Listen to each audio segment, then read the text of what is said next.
building tonight, including Cedric Burke here with us on ACC Network Extra. Our lead referee, Lucas Feathers, and we get underway.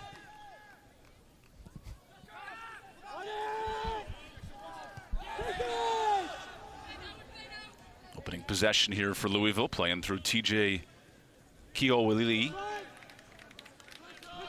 Originally from Hawaii, now out of Massachusetts. One of those names you practice 100 times in the mirror. You never know if you're going to get it right. So we'll go by TJ the rest of the way.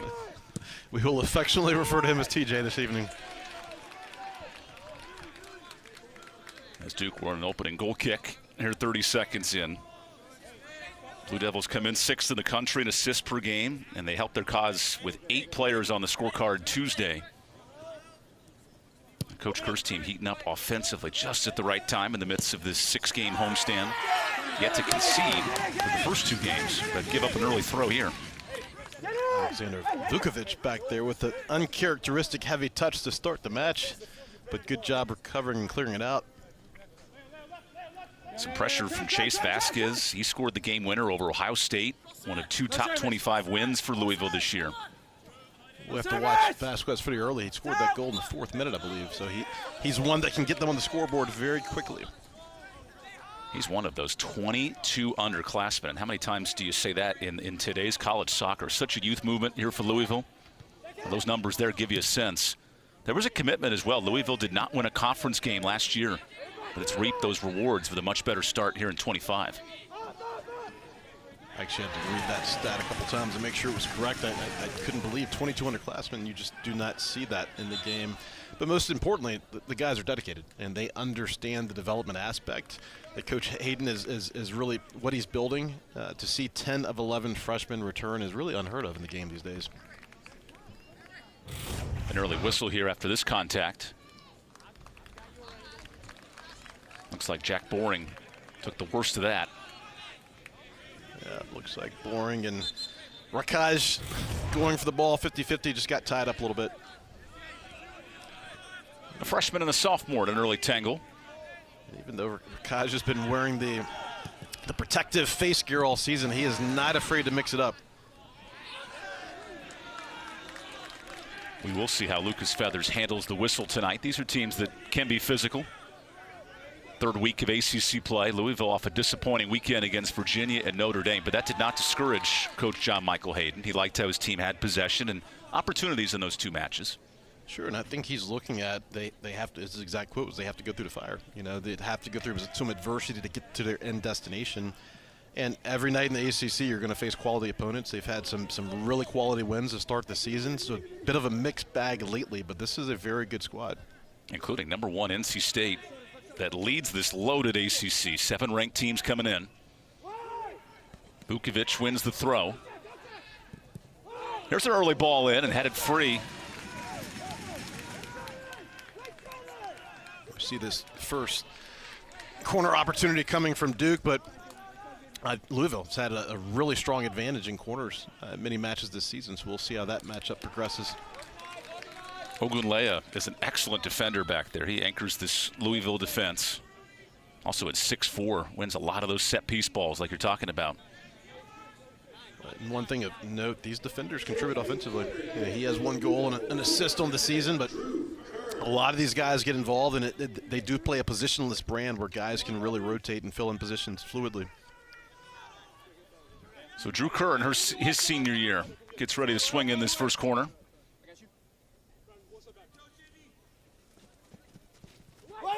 Kerr goes back of the box. Another chipped-in ball, nicely punched free by Alex Svetnov, who missed all of last year with an injury, the Crown Point, Indiana native. A huge presence between the pipes. We see Drew Kerr characteristically going far post. When we see him raise those 2 hands, that's where it's going. And that is a strategic set piece. That ball, typically you see it. One of Duke's bigger guys break out and try to head the ball back across for a tap-in.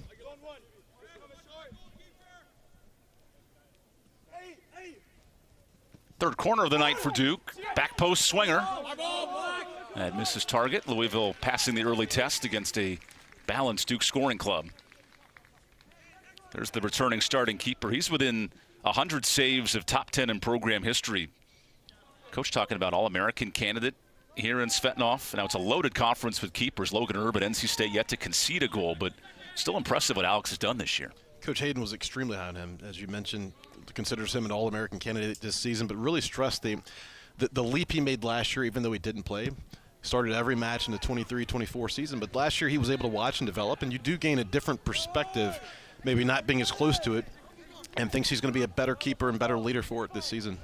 Louisville, with injuries, was down to a third-string keeper come conference play. Part of the reason the Cardinal went winless in the league. As now Duke pressing forward. Some contact there and a foul on the ever-aggressive Rakash. Typically, it's been the case for these Blue Devils at home. They get stronger, especially from an offensive scoring perspective as the match goes on. But we've seen a lot of opportunities early. All right, Don, one of those 6 goal scorers against Howard on Tuesday.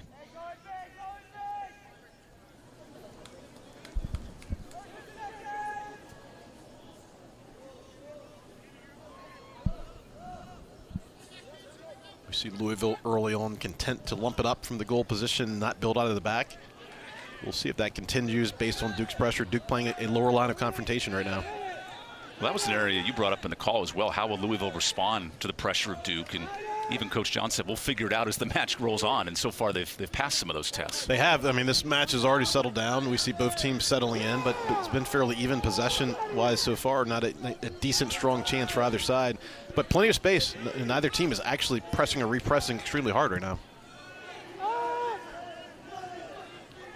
An early long ball will keep the back line busy. Ryan Quintos, the junior defender. One of 9 international players for Louisville. One of the 2 transfers they picked up. The Wisconsin guy was all freshman Big Ten his freshman year 2 seasons ago. He's got a lot of experience. I believe he started 31 matches, has contributed offensively as well. There's an early foul on the excellent defender Ogunleye, pardon me.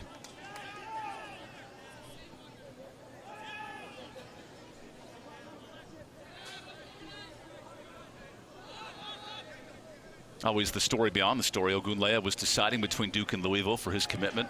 Chose John Michael Hayden. I always find those matchups fascinating. It seems to happen more and more, especially in the ACC with new transfer portal rules. And even more so, see a lot of inter-ACC matchups where they're now playing their former teammates.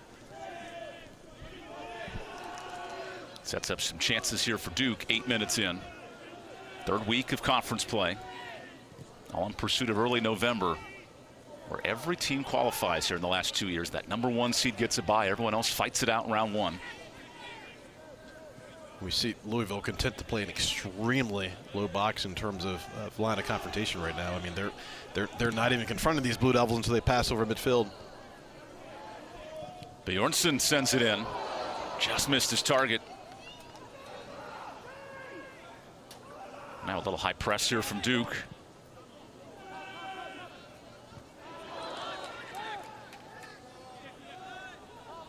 Well, with John Kerr's roster, they're playing to their strengths, and a lot of that is applying pressure on the opponent.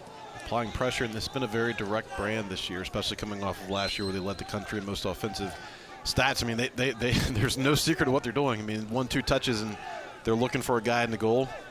They will use their wings as well and get expansions, as we see right now with Drew Kerr bringing it up the wing.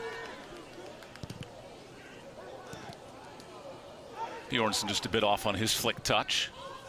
But from an attacking standpoint, that is how Duke wants to attack. And typically, Drew Kerr got that ball in to Bjornsson in a good interior position, and he goes for the early flick, which he does so well.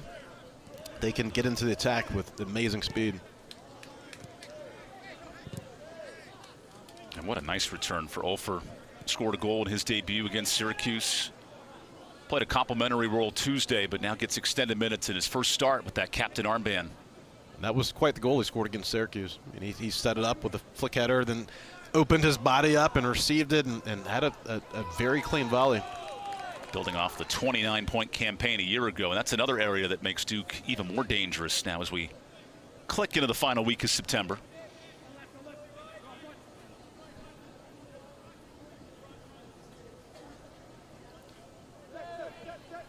last few minutes or so, we see Louisville, as they've settled into being content to defend their half. Most of the possession has been in Duke's offensive third as we see another corner. Yeah, third official corner now for Duke, just 10 minutes in. Communication from the veteran Svetnov, who's second in goals against average in the league so far. Drew Kerr sitting on 18 career assists. What can he dial up here on Alumni Weekend? Sure, he's got something special in the bag. Led the league in assists last year with 10. Kerr in pursuit of a promising ball here 10 minutes in. Front post, testing the keeper early. That communication was a huge area, talking to Coach Hayden about Svetnov. His return just brings that veteran leadership on the back line. Yeah, when you have a player of his caliber, behind the defense, it just instills confidence through the entire spine of the team. Svetnov, the redshirt junior. Unfortunately, his clearance not perfect. Louisville does win the header. And on that clearance, we saw Bjornsson applying light pressure as a single entity pressing, and honestly, that's what he does. He affects the game in so many different ways, but just that intimidation of having a player in front of you largely led to that abnormal clearance. Winning on an elite number 9, especially not having him healthy until just the previous 2 weeks. We'll see his minute load as we tick into ACC play.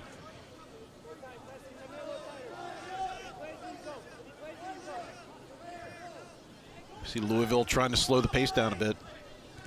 And Duke's not. Same thing. We see very strategic pressing from both teams. Now we see press situations, so Duke is going to try to go with 2. When they have 2 and can get an advantage, they will press, but otherwise they look content to let Louisville build in their half. Noah DeBlasis, the returning ACC midfielder for Louisville, able to handle some of that pressure, but Duke now with a throw. DeBlasis has had a good start to the season. Another one of these guys taking a leap into their sophomore year. He's got a goal and 3 assists for 5 points. Was also top drawer soccer national team of the week. And to start 14 matches as a freshman, we talked about the 22 underclassmen. There are 7 or 8 key returners that picked up huge minutes last year. Well, that's the one advantage, well, one of many advantages, but of building such a young team is they all get experience. You throw them in the deep end. So these guys may be freshmen or sophomore, but they have the experience of upperclassmen in many cases because they're getting minutes right away. And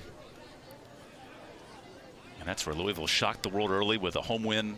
It was an 11 a.m. match with some weather in the forecast, but they beat Stanford early in the morning. And a top 10 win there. Stanford, Ohio State to start the season as well. I mean, they largely had arguably one of the best resumes in the country first couple weeks of the season. Here's Stanford back at 6th overall. We noted NC State's hot start. Notre Dame right back in the rankings. I mean, even when a team or 2 drops out, ACC consistently has had 6 or 7 teams in the rankings every single week.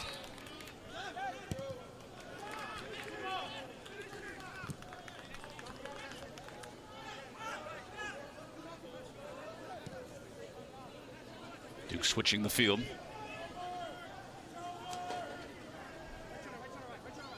Testing the back 4 of this Louisville defense, and another corner conceded. I see Duke using the wings more in terms of expansive opportunities. Now, one thing to note, Louisville's going to have to be careful. They're not playing a hard press, but Max Simpson was able to nearly get to the end line before he was even confronted by a defender. So Kenan Hott gets the corner opportunity, senior out of Lincroft, New Jersey. His 63rd career match tonight. Hott goes low. Bjornsson's header is deflected and able to keep it in play. So no second corner conceded. It's a good corner from Kenny Hott, and Bjornsson, that's how he scores a lot or gets teammates in open position with those flicks. I saw Kenny before the match and told him, Kenny Hott, you are so hot right now. He's leading this team. He came into the season with 3 career points. The pun game's on point tonight. Hey, man, we try. It's Alumni Weekend, right? It's not just scorching with a temperature. We got the jokes rolling here. I'm all for it. But he came into the season with 3 career points. 1 goal and 1 assist, and already has 10 points to lead this team this year with 4 goals and a couple assists. His first brace as well against Howard earlier this week, adding an exclamation point to a fun campaign. He's been very intentional with his leadership this season, even playing the enforcer role. I've seen with when a teammate gets fouled, he's usually the first guy to either pick his teammate up or get in the opponent's face if necessary and level the playing field. That'll result in a Louisville throw. Vukovic, his jersey will be quite grass stained by the end of this match, either from tackling or bicycle kicks, as we just saw. He leaves it all on the pitch every single match. Between him and club teammate Nikola Markovic at NC State, some quality Serbians here in the ACC. Oh, absolutely. Wolfpack have yet to concede a goal this year. They're one of just 2 teams in the country to do that so far. Yeah, they've had an outstanding start to the season. Very deservedly ranked #1 in the country right now. And here on home pitch, here's Duke outscoring foes 10-0 in a little 2-match stretch. This continues a 6-game homestand. Now a long ball searching for options.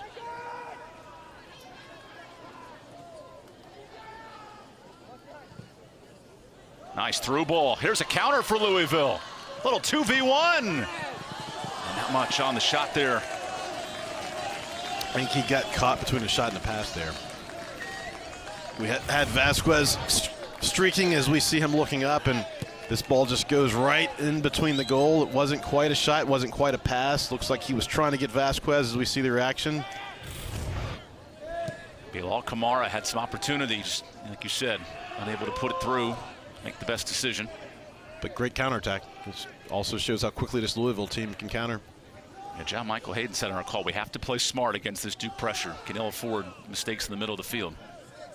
Yeah, very, very smart feedback from Coach Hayden. You got to be smart. Have to limit turnovers. Specifically, have to win first balls and collect second balls at a higher clip than Duke does.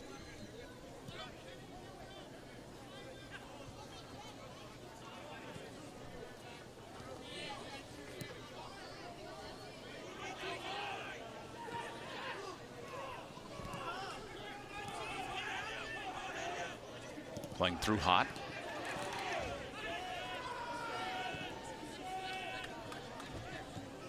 One of our first few moments of horizontal possession. Not as much up and back here early. And Louisville really content to let Duke center backs knock it around, will not confront until it gets to one of the wingers.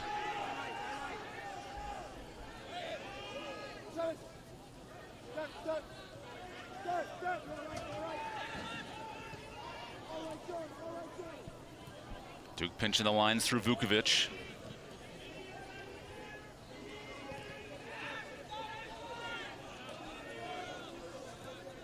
Duke is most dangerous when they can find quick pivots and switch the point of attack.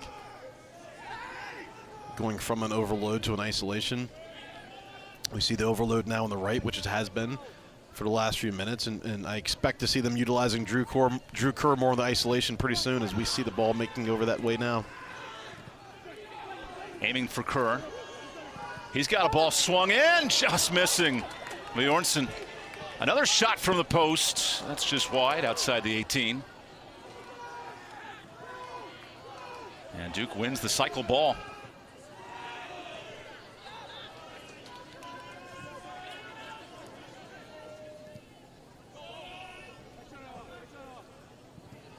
D'Ambrosio gets the ball in. Much there.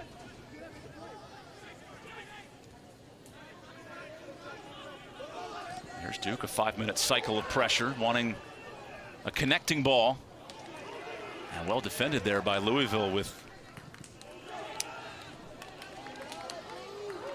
left back Jack Boring doing his part.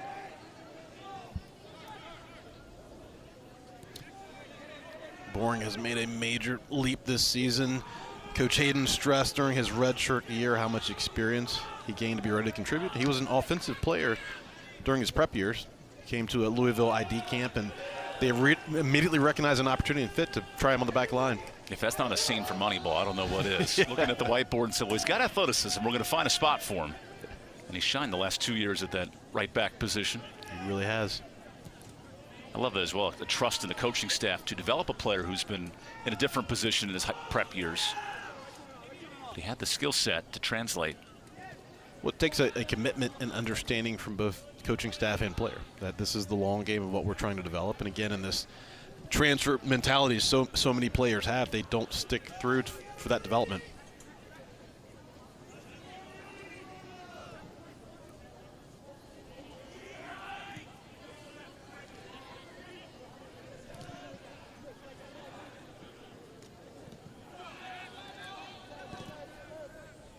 Playing a lot through the back four right now. Duke had 2 shots on target early. Not much to test Svetnov just yet.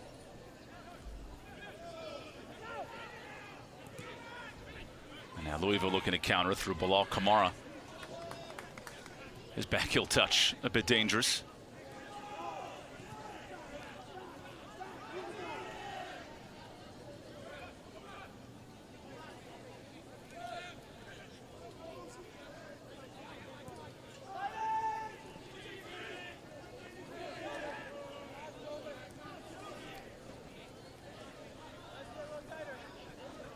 Again, this pace is measurably slow, and probably not a coincidence considering it's feels like 95 degrees and 100% humidity out here tonight. Very uncharacteristic for a September evening. And Duke's not afraid to test that conditioning of Louisville, fresh off a grueling match Tuesday against Kentucky. He did a nice goal from Nicholas Parham in the final 5 minutes to earn that draw. And these guys are young; they recover very quickly. But to your point, tell of 2 different games this week, you know, in terms of how taxing the Tuesday night match was for each team. We'll see if that comes into play later in this match.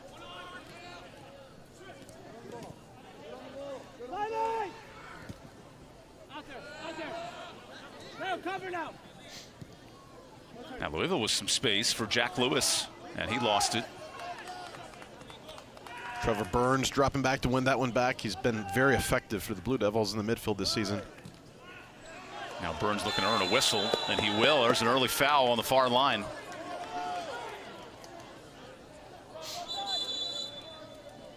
Now we'll stop play to check on Burns.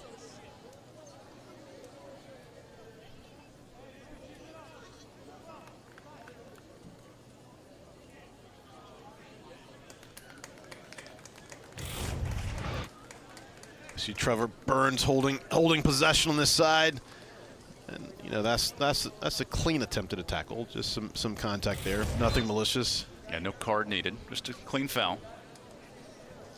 And we see, love it, see referees talk to young players and explain instead of just throwing cards.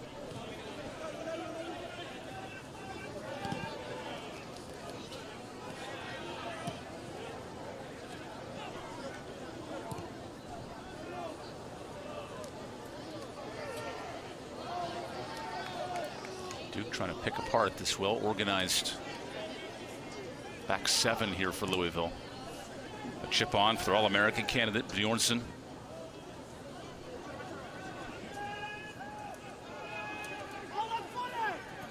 Now ball swung in, kept alive in the box. Offer with space, and he whisked it high.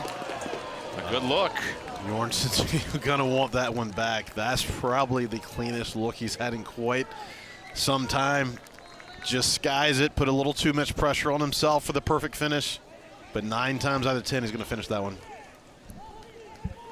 Great positioning, and here's the look. So that ball looped in, Max Simpson with a good layoff, and then the quality touch to get himself open. That far corner was wide open, he just missed it. 24 career goals, and you're right, that would have been a clean opportunity for Duke to get a good shot on target.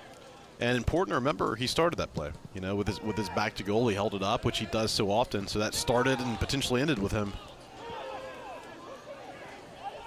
There's Bjornsson now applying major pressure on Ugunlea. And quickly cleared. Get in. No, we're too fucking spread. Louisville's one chance came on the counter. Duke has dominated possession here through 25 minutes. But with how tactical Duke is, Louisville can be comfortable sitting back and not giving away opportunities. Well, yeah, by sitting back, it does limit, the ability for Duke to build, it limits the spacing. For Duke to find lanes to break lines. But if they do get in to their offensive third, they're in an attacking position very quickly, as we've seen a couple times. Here's Drew Kerr flicking one on target. Wanted a connection there. And Bjornsson arguing he was held on his way into the box. That's going to be an interesting matchup to watch throughout this match. Both very physical players. We've already seen a couple of fouls. Well, in the filling out process, too, what does Lucas Feathers allow? How much physicality does he play through? What does he allow these players to enact tonight? And so far, he's letting the game be decided on the field. Two competitive teams going forward. Stopping when necessary to give instruction. It's been a very clean game thus far.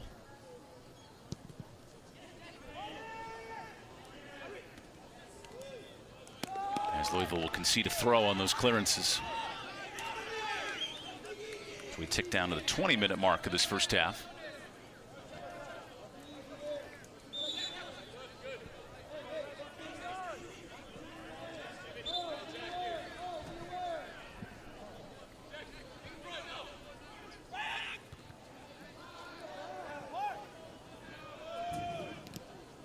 Ogunleya with a nice win of the ball, but no one there to connect on Vasquez's touch. One of 5 different players with multiple goals. It is a balanced Louisville attack. There's no big-time goal scorer. Gage Guerra last year had 9. So some huge shoes to fill, and it's been done by committee this year.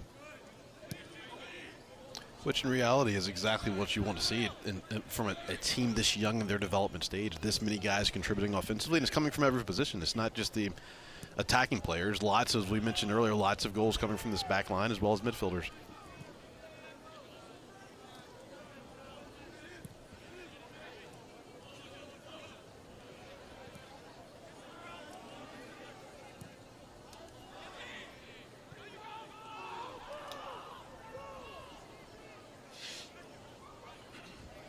Bjornsson attracting so much attention as they pull him off that top line, now more to the mid position.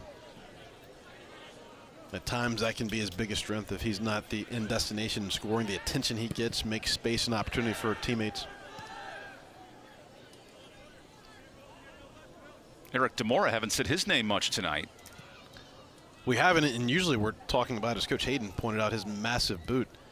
Does such a great job with his goal kicks. I mean, it nearly puts Duke into the attack every single time. Yeah, raving about his clearances and how the Monmouth transfer can send the ball long. Hasn't had much to deal with tonight as Kerr's touch goes out of play.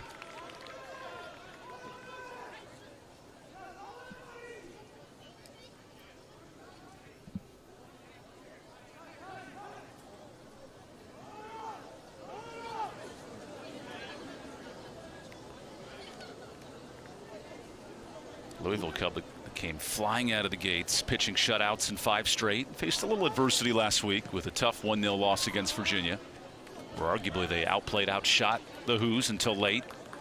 And then Notre Dame, you see there the 6 goals allowed. They struggled against the Irish, but otherwise have played well early, made some adjustments, and want to kick in a stride here as we enter October. Yeah, and all things considered, even recent stretch with 6 goals allowed, they're still having an amazing season from a defensive perspective.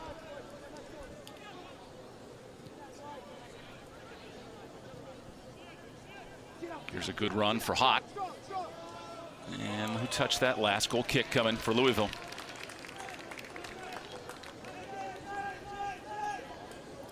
It's going to be a long night for that Louisville back line. Bjornsson is relentless on repressing opportunities to try to win those balls back with players building out of the back. The Toronto native DeBlasis will have a ton of attention with a roster with some nice Canadian flair to it as well here. I believe I counted 6 guys from Toronto. Coach Hayden really spoke of when you find a club that you really respect the leadership and style of play and start getting a few players, you get the momentum and it becomes a little bit contagious.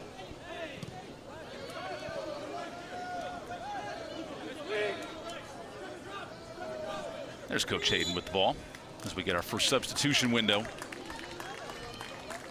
This will bring on Quentin Wilson, another Toronto native. His dad was a pro baseball player. He was a pitcher. MLB playoffs start this upcoming week. And our director, Chad Lampton, he's a big Dodger fan, so he's hoping the boys in blue bring home a World Series title.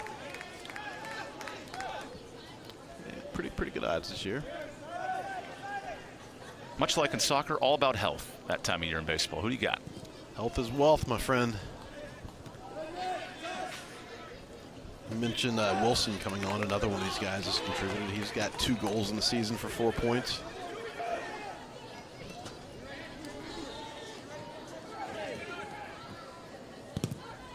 That Duke pressure has been relentless here in this first half. Louisville looking to absorb it. Had one countering moment. Well, Duke will get another throw with 15 minutes remaining. And Evan, to your point, Louisville has had zero success keeping continued possession, especially in their offensive third. Everything has been effective, has been a counterattack. Duke brings on 4 new faces, including Nikolai Jorgensen, the Norway product. So some fresh legs here to end the first half for those 4, including Bjornsson. Entering the game for the Blue Devils. Alessandro Arlotti, one of their top goal scorers, both career-wise and this season. He'll get a late burst to come on. Really, there's not really much of a drop-off, if any at all, with these substitutions. But notice in the last couple of games, Duke has really had a finesse and power package. And this sub-package that comes in late in the halves is more of a powerful group. And typically, we see good things happen pretty much immediately because of the pressure they're bringing. See some of the physicality here early with Axel Bjornsson coming on, senior midi/defender. And we mentioned filling in for Bjornsson by committee, and he's one of the guys that's gotten position. He's gotten some opportunity at the 9 this season, which is he hasn't played, in previous years. But he's put in some good shifts. Axel came on with a huge goal against Wake Forest last year to help clinch a top 10 victory.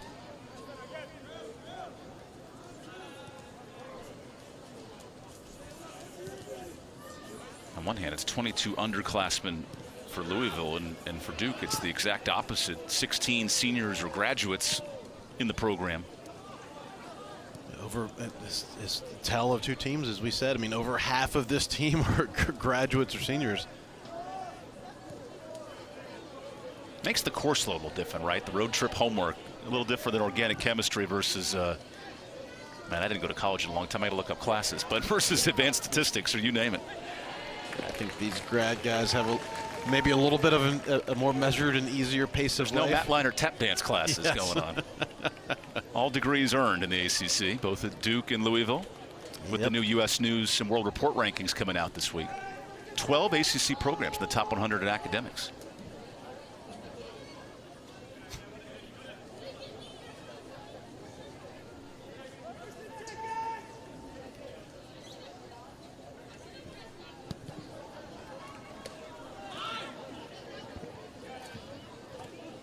That was a storyline tonight, how Svetnov would handle some of these clearances. This one's given away. Now in a space with momentum, Hott is tripped up, and there's a quality position for a free kick. See the magic spray come out.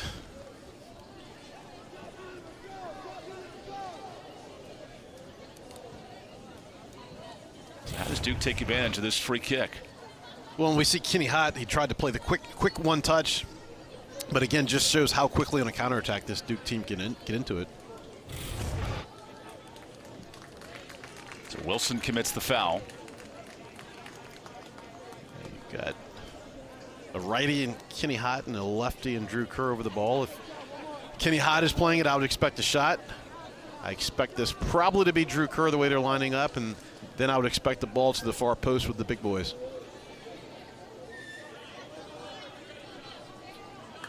Lucas Feathers cleaning up some work here outside the box. And now the set piece for Duke. It is flicked on. Header towards the corner, just wide. But a good ball in from Kerr.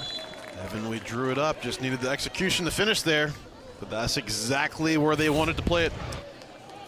We see Kerr with the looping ball, some backspin. That is Arlotti getting up for it.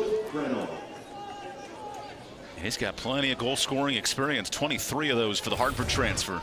Yep, and he had an open look. Again, just didn't get enough on it in the right place. Great look for Bjornsson early. Now Arlotti gets a great opportunity, but still scoreless here, 11 minutes to go. Louisville's playing to that exact spot on goal kicks on almost every clearance. Pretty much every time it is going to their right, Duke's left. Duke has sniffed out the last couple. That could be an interesting halftime adjustment as well. Well, exactly. I was going to say, in terms of being smart, you don't want to give it up every time you have a goal kick. You know, that's just a wasted possession in essence. So that I'm sure that will come up from Coach Hayden at halftime. Just being more strategic and making sure you can keep possession. The last thing you want to do is give it right back to Duke after winning it.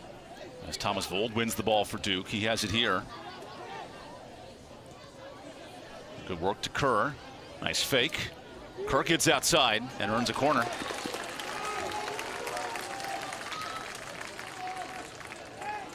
This is a half of mounting opportunities for the Blue Devils, not necessarily in shots, but possession and balls coming in. Taking the Fifth corner kick corner for kick the of the Blue match, Devils. 0 for these Louisville Cardinals, who've had such an advantage on corner kicks recently.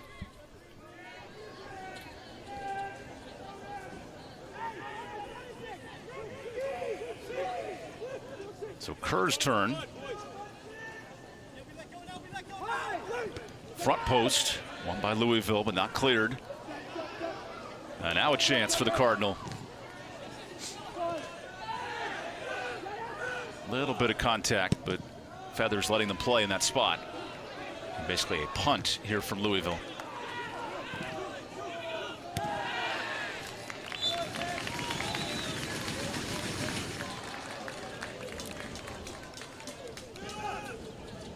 This will give both clubs a minute to soak up some H2O, as Bobby Boucher would say. Seen some notable alumni walking around and a couple of fan favorites. Elliot Hamill walking by, outstanding goalkeeper for the Blue Devils a couple seasons ago. Saw old man Ali Curtis limping around a little bit earlier.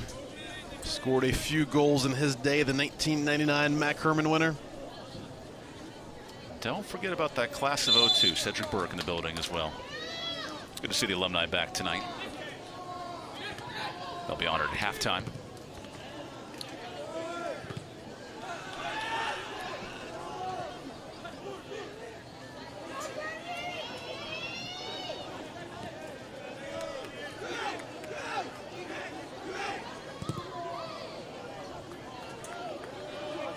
Duke sends it out wide. Oh, and a clear foul. This might be a yellow. Elevated with Zabinko. Now Duke will check on Preston and get a clear chance. When we see Zabinko getting involved offensively, he's been kind of a revelation for these Blue Devils in the back. Came in, not expected to start, sees that starting position from day one. Clear foul over there, earns his team a quality free kick. Second big foul of the half for Quentin Wilson. He slowed down a couple of opportunities. There's multiple free kick opportunities within 25 yards. Duke have to start capitalizing on these. Drew Kerr with another first half set piece. Flings it, met back post, headed wide. And an offside flag first.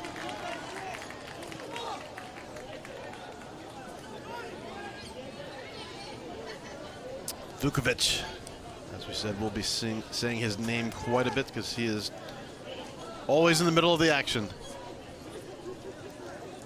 From a Highlander to a Blue Devil, that is a total 360 in terms of mascots. Well, he was a Thundering Herd first, so he was a big bison, and then he was a Highlander, which is like a bear in the woods, and then he was a devil. He's got it all covered. That's the perks of a 5-year career.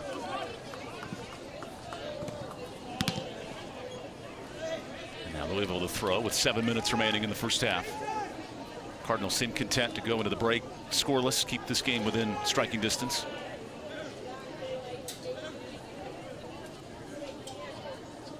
Duke with the brute force substitution package, anchored by good Bjornsson up top. Well, then he's got a young man named Bull behind him. That says all you need to know.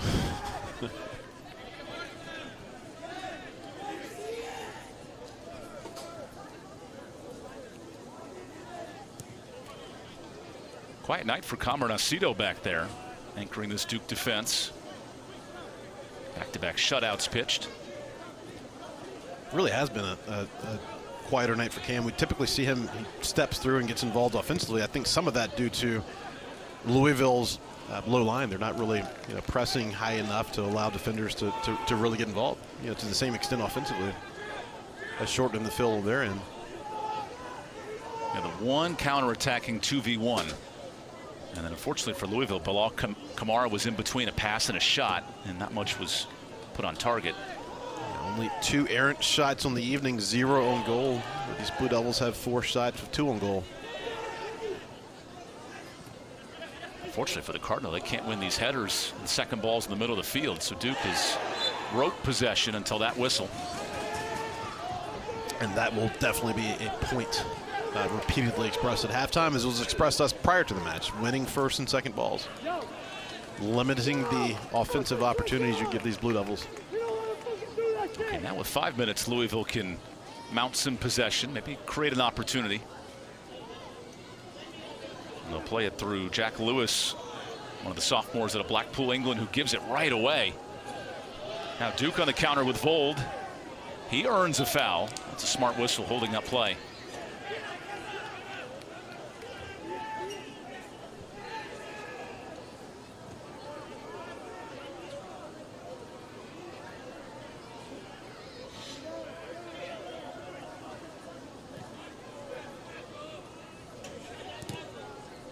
Vukovic finds Kerr out wide. He's been involved in a lot of these set balls in. That's a long back post run. I believe that was Bull chasing that one down, almost got on the end of it.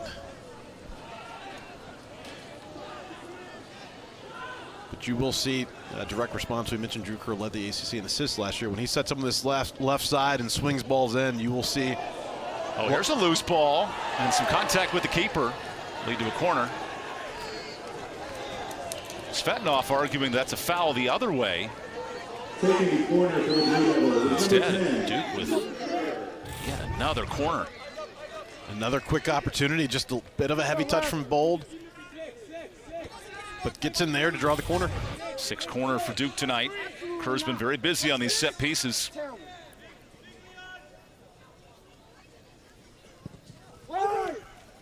Kerr goes outside the box. Duke will recycle. Only 2 shots on goal in the first half. The third will test the 6-foot keeper. Puts every inch to work. Another corner. Duke has such an effective aerial attack, especially bringing up the big center backs. We see this one looped over by Burns. Sabinko getting on top of it. That had the angle to dip in, too. It's a smart play to knock it loose. That was a quality header. Look how crowded that inner 6 is right now. What if you hit Drew Kerr up at the top of the 18? He's got no one on him. See if this ball rebounds. Goalkeeper punches, and it's just wide. Well, even that ball created a little bit of traffic and confusion. Those have to give you a heart attack as a coach. Yeah, I mean, right now it is lump it up and let the best man, may the best man win. I mean, with how both of these teams are lining up. And all it takes is a little flick, honestly, off of either team when they're that bunched up. And you get a goal or an on goal. Zabinko just got his big toe on it. That's why I have the goal kick. Now on this end, can Louisville clear balls effectively? Not yet.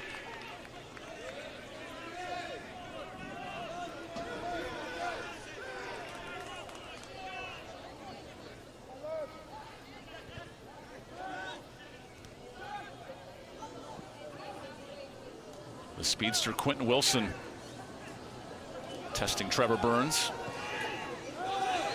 And a little contact there, a clear whistle.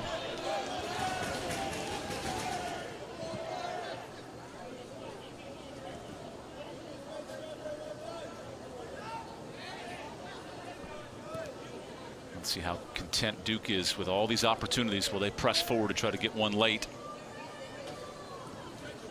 Louisville seems very compact in its shell, just conceding the 2 shots on target.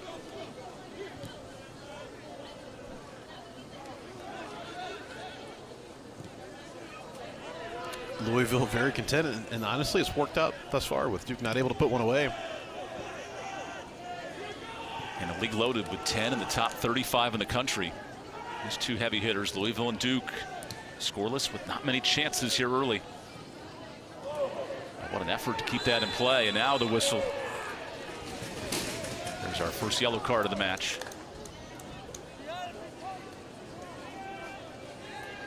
So Gudbjornsson wins it for Duke. They'll have a minute to operate.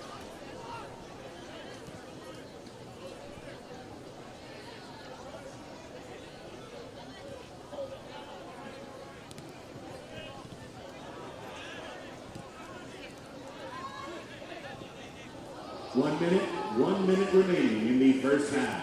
Kerr goes to his right, and that's punched away.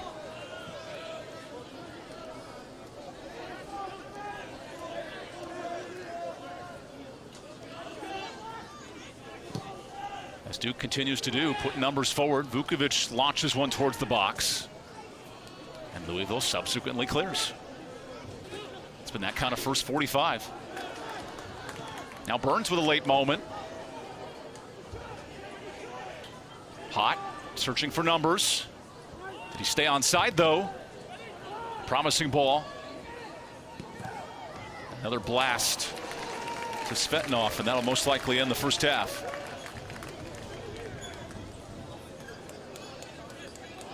10, 9, 8, 7, 6, 5. Some opportunities early for Duke, but nothing to show for it on the scoreboard. ACC Friday night starts 0-0 through the first 45.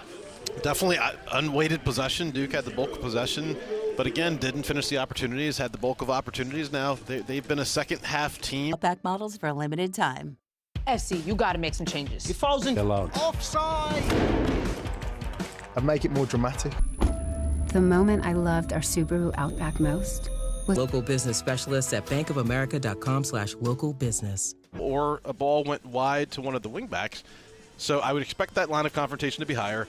Duke's going to come out of the gate on fire, trying to put this game away from the opening whistle. So I expect them to be a track meet for the Blue Devils. There's the masked man, who actually took his mask off on a couple of set pieces in that first half. All right, Don Rakaj, he was ready for anything. He is. I mentioned he's had the protective mask on all season, but he has not shied away from contact and has been a great contributor for these Blue Devils thus far. Duke's version of the Dark Knight. Instead of Gotham, we're here at Koskinen Stadium, ready for a second half. 10th all-time meeting, Duke and Louisville. And just 1 second ticks off the clock with that delayed start. Now we're ready to roll.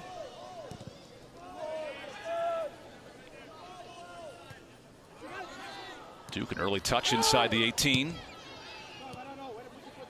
This relenting pressure we noted with Duke in second halves. So impressive, especially against Syracuse last Friday.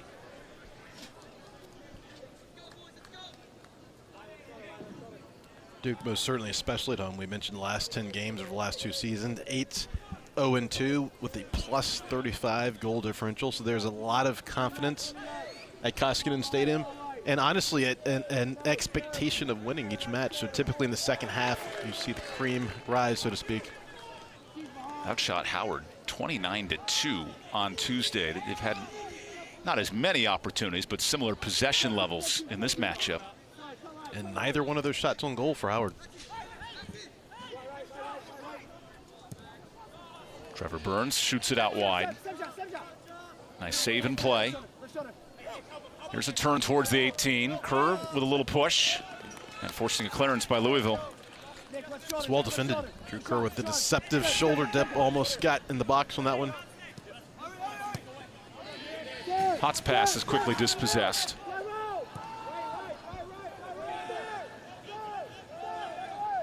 Good thing DeMora was on his toes. That was a skill check type of ball played back. And that's from Nick Parham, the goal scorer on Tuesday, the freshman out of Georgia for Louisville. He scored the tying goal in the final 2 minutes against Kentucky. Speaking to the resolve of John Michael Hayden's club. Had a lot of possession against Kentucky, gave up 2 cheeky goals, and then he said his team found a way late. So critical fresh off a year with no conference wins to get a nice Sun Belt draw. I know it's confusing. Kentucky is in the Sun Belt men's soccer.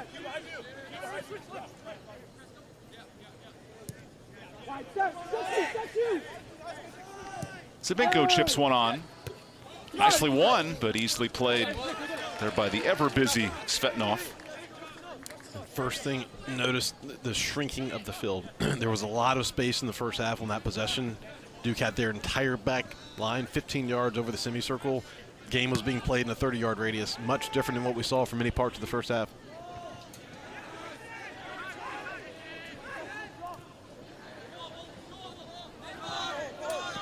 A long run here for Rakaj, and that is cycled out, but then a poor touch gives it away.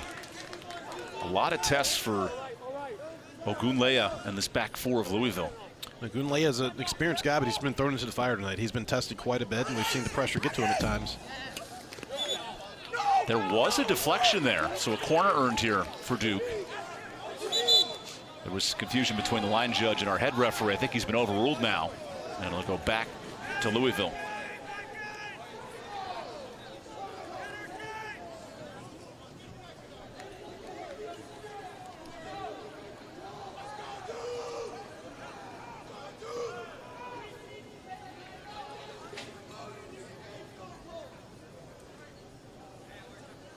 In the league where Sam Joseph, reigning goalkeeper of the week for Virginia Tech. Logan Erb conceded his first goal all year for the Pack earlier tonight against Pitt.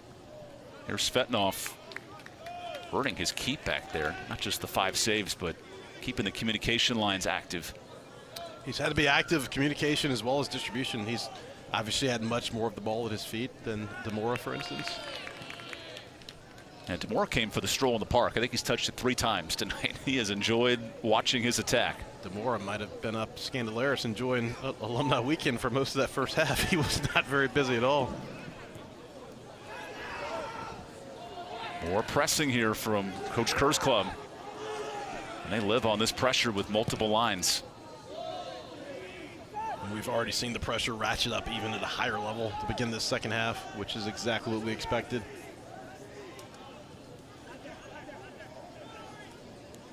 Here's a turn for Parham. And that chip not too dangerous. It's going to be a hard night for Louisville if those chances are coming way outside the 18. You mentioned Parham. He's had quite a start this season, freshman year. 2 goals, 2 assists to start the season, 6 points already.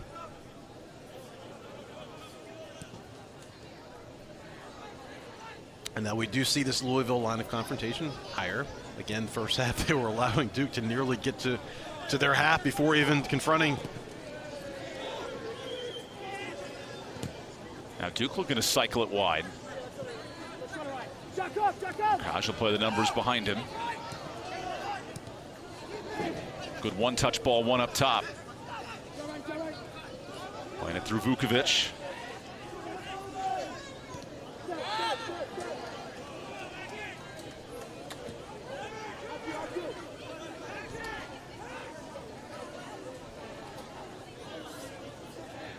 And this was an area that kind of unfolded in the first 15. Duke playing through its back four, pushing numbers forward, then started to cycle some possession in. Well, and about 5 to 10 minutes in the first half, we saw the game slow down measurably. So we'll have to see if they keep the same pace. I would expect it to be a much faster paced game in this second half, but it is very hot tonight. D'Ambrosio's ball is easily taken care of.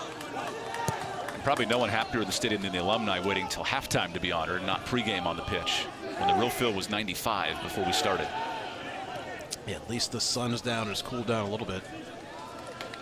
Can't really overstate how hot and humid it is this evening. Referee going to let both teams play after some contact. Both guys hit in the face, in fact, with Zabinko and then Wilson.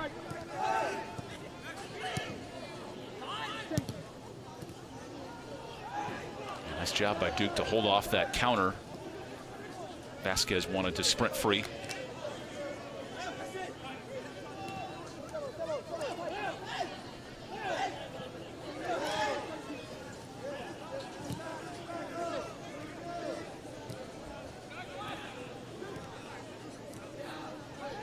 D'Ambrosio and this Duke team, 7 starters, 50 or more games of experience. A Louisville team with 8 of their 11 underclassmen. So different in veteran versus rookie. And the rookies are playing this back line, daring Duke to find openings. And one thing, Coach Hayden really mentioned, this team buys in. They're making comments in training about we're good now, but imagine what we'll be in a couple of years. This really shows the commitment to this development project.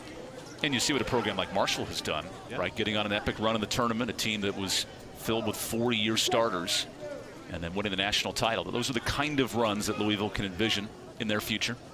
Well, you just develop so much chemistry when you can keep guys together, playing together, season in, season out, especially again in this new age where so many teams are turning over their rosters every year, and it takes them nearly half of the season to get the chemistry down.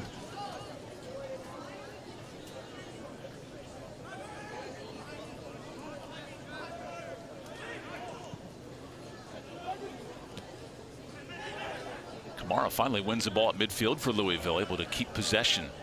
That was a troubling storyline in the first half.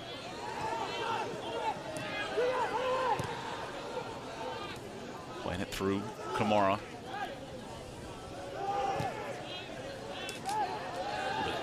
Cheeky play in the midfield from Parham there.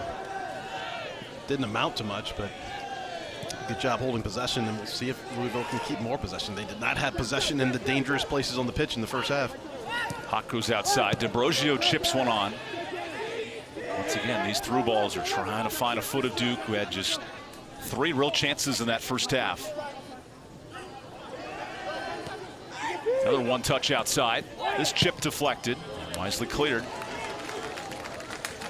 But if you're Noah DeBlasis in this Louisville back line, the mounting pressure starting to build 9 minutes in. Louisville's defended a lot tonight. And again, they had a very tough match Tuesday evening. We will see the later this match goes if we start seeing some tired legs. Louisville had not conceded a goal in their first 5 matches and playing a lot of minutes. You noted that. With Carolina coming up next, it's a busy stretch. You see Drew Kerr wiping that ball down, just showing how humid it is. Kerr launches one in the box. Duke will recycle through Burns.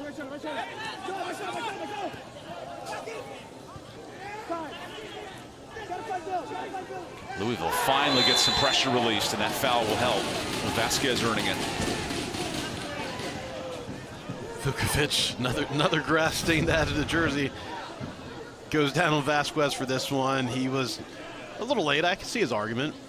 He may not have made contact, but the dive certainly can elicit the whistle. Limited contact, but he was late behind the ball, so that's going to get called. It's a savvy play by Vasquez in some regards. It is. It is. Knowing the whistle of Lucas Feathers and finally getting a breather for his Louisville club. Coach Hayden said he earned the right to be on the field after a challenging redshirt freshman year. He's made some big impact with 3 early goals in this 3rd full season. And that was a consistent theme of that conversation with Coach Hayden, guys earning it. And again, that's a throwback mentality of guys having to earn their stripes versus the expectation and entitlement that so many players have these days. Here's Louisville, currently 7th in the ACC. Duke just a point above them. So we hit match 4 of conference play. Only Notre Dame undefeated so far in the league. A lot of teams have seen early blemishes.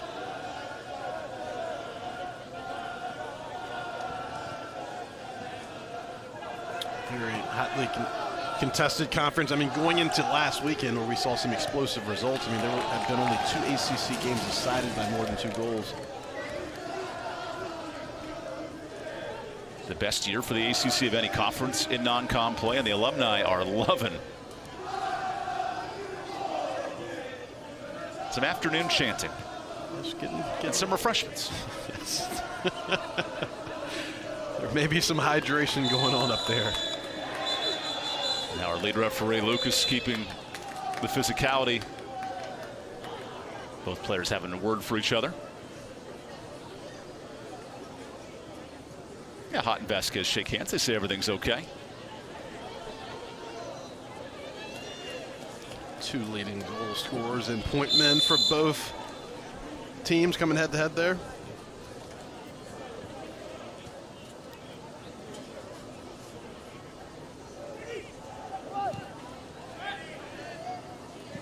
Here's a dangerous ball. Some friendly fire there. Nice run though by D'Ambrosio, just keeping things interesting.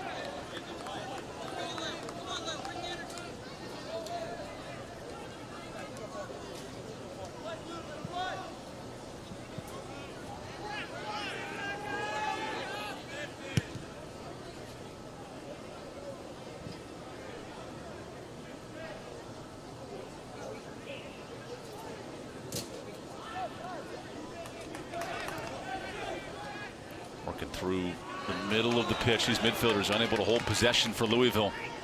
And Bjornsson wants a whistle. He'll get one. Well-earned foul from Bjornsson. What a quick turn to earn this free kick. Now, the longer this match stays 0-0, the more pressure mounts for these Blue Devils, who are favored. And honestly, the more confidence Louisville will gain. John, just one.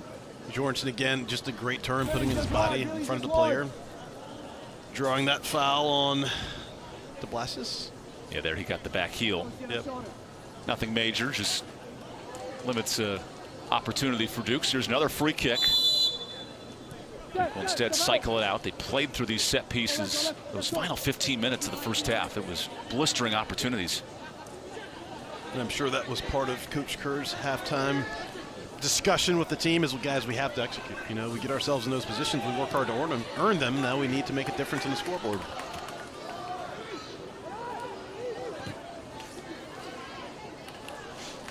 Unfortunately, Lucas Feathers got a deflection on that one. It won't go off orange, it'll go off red.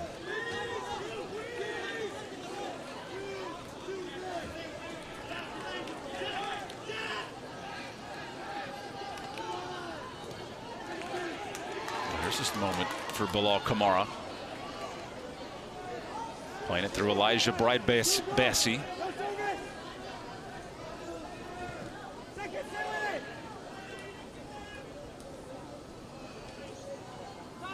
And on this scrum, Duke easily takes care of business. This is the first real possession for Louisville in the Duke half, the entire second half. It really is. The longest sustained possession for sure that hasn't been a counter. Louisville looks more dangerous. I mean, they are getting the ball in dangerous positions and actually building versus everything being a counter. Kamara with a well-intended ball, but not able to connect on the run from Bride-Bassey. We played 83 minutes Tuesday, and you look at this Louisville lineup. 10 of their 11 played 80-plus minutes. You build on a physical game here with a lot of minutes backpedaling. You do wonder how Duke can capitalize on that in the closing 30. See Coach Kerr up addressing the team. I imagine that talk sounded like, do you guys even want to win this game or not?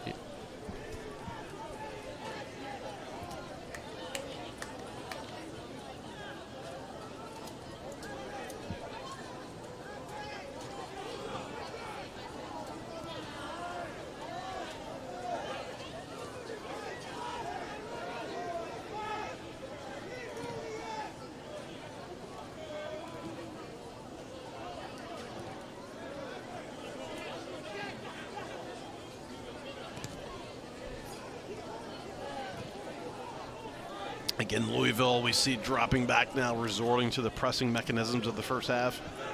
Really just content. Duke will knock it all day between those three center backs, and they will not confront until it gets to an outside midi, as we just saw with Max Simpson.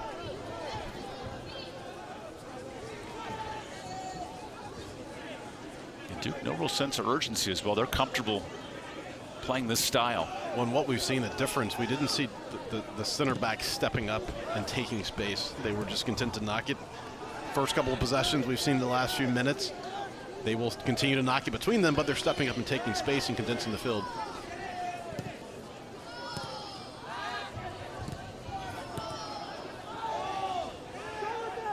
Here's some space for Vasquez. Play it out wisely. Bride-Bassey in his 25th career match. Has Vasquez streaking.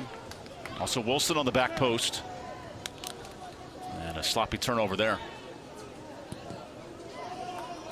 1v3 going to the All-American candidate, who earns a whistle. Well played by the number 9 up top.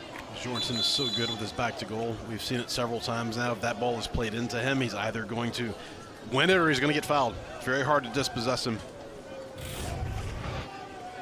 We see again ball coming in. De Blasis over his back.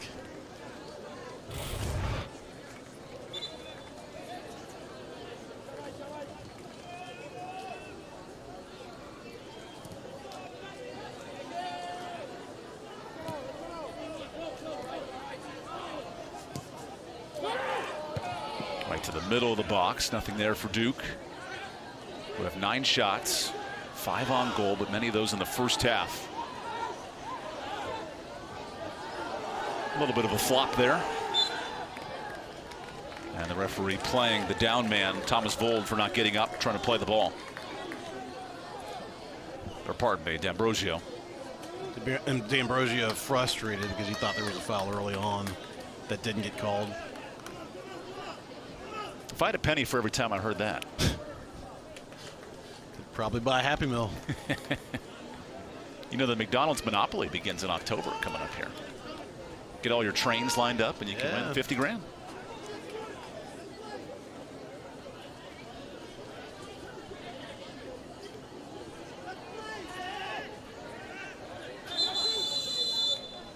Now, Lucas Feathers will stop the clock, reminding Louisville to play with some pace. And here's Blosses sending it long. Louisville wanting a whistle on that contact, not called.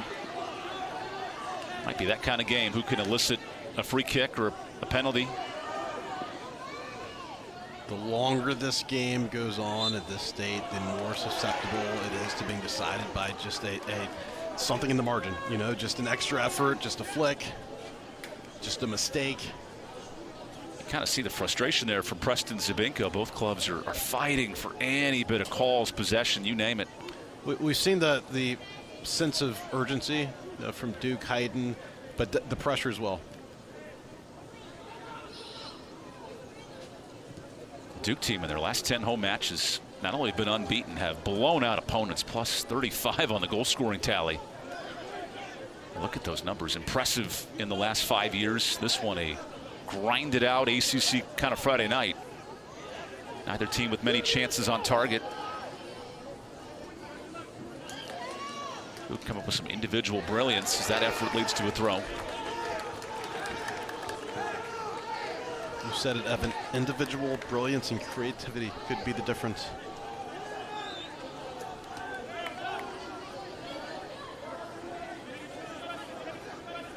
And again, we see that ball getting wiped down. It's one result of these humid nights. That ball gets pretty slick. Wonder if that'll play a factor for the keepers tonight. It could. Again, just a little mistake, a little flick on. Makes it more challenging for them as well. This is a Louisville team who's top 10 in the country in earning corners. That has typically been their strength. Have not even sniffed a set piece much tonight. Duke's been the club with all those opportunities.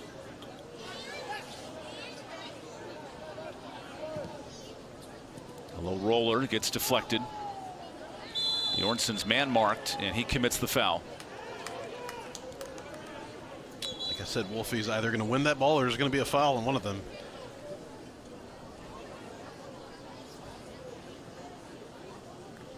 One of 5 standouts in this conference, part of the Matt Kerman Trophy watch list coming in. Entering the game for the Blue Devils. And Duke will go to its bench. Arlotti will re-enter, the redshirt senior. So one piece of the substitution here with 25 to go.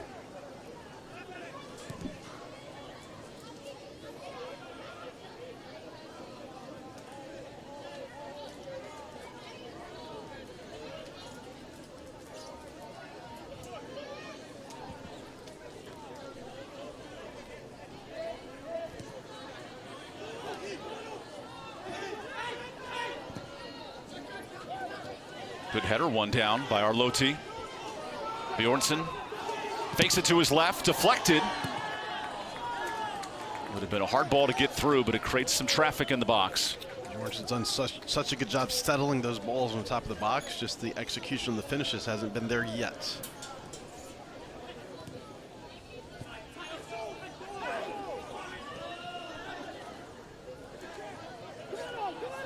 Back outside, Simpson.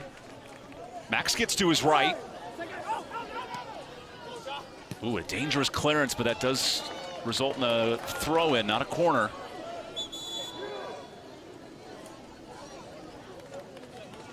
And Louisville's able to get in a substitute as well, so some fresh legs with Michael Lee, the Toronto native. He was a club teammate with Noah at Toronto FC. He'll replace Quentin Wilson, who looks gassed. Quentin Wilson has put in a shift. Testament again to the heat. Michael Lee, another guy that stepped up in his sophomore campaign. 2 goals, 2 assists on the season for 6 points. Coach Hayden, very complimentary of his development as well. A soft flick is headed free. And the alumni to our right are begging for a Duke opportunity. Back post. Quietly tapped to the keeper from Zabinko. This small but mighty alumni group might explode up there if Duke gets a goal anytime soon. Nothing more powerful than camaraderie and refreshments. That will inspire the masses, regardless of the size. No coincidence they seem to get louder as the match goes on. And it's not 95 and sticky anymore. It's finally in the high 70s with the heat index.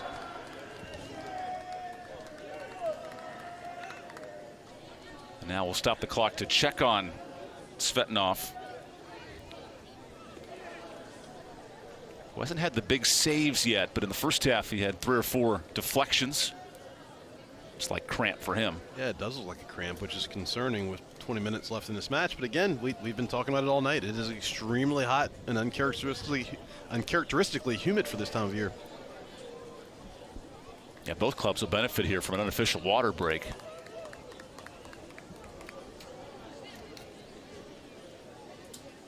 So while we sit nearly halfway through ACC play, there is a loaded slate of games coming up in the next week, and it includes these Duke Blue Devils, who welcome Pitt into town, wrapping up that 6-game homestand. How about number 1 NC State? They're in a 1-1 battle with Pitt right now in the second half, and back-to-back games on the network, all closing out before tournament play. We've seen how good Virginia's been the last 5 years. It's more from a defensive side for NC State this year, which is rare to see from Mark Hubbard's club, and then UVA, an impressive win to take down Wake just last week. That could be a heavy-hitting game on the network. Yeah, I can't wait to see this matchup. We were on air for Duke and Syracuse last week when that Wake game was going on, and we kept getting score results, and like, what, 4-0, 5-0, and so yeah, again, ACC every single night is going to be a battle, and North Carolina State's schedule is going to get increasingly more competitive, so we'll see if they can keep up the amazing results. Humberto Pela, one of the standouts for Virginia. Keep an eye on him, and one of the top goal scorers, Donovan Phillip, for NC State. He's had a hat trick and a 4-burger in one match. It's hard to do in just over 2 weeks. And he subbed out. That was 4 goals in the first half for Phillip. He took a break in the second half against William & Mary. Got very familiar with him on the summer circuit this year. Was USL2 National Player of the Year up in Flint, Michigan, but he has carried it right into this season, maybe the hottest player in the country right now.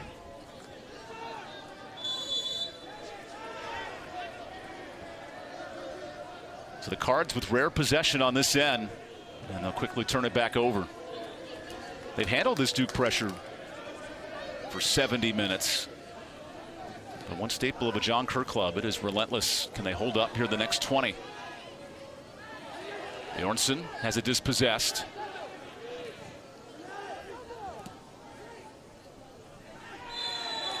And a whistle there on the holding defender, Vukovic.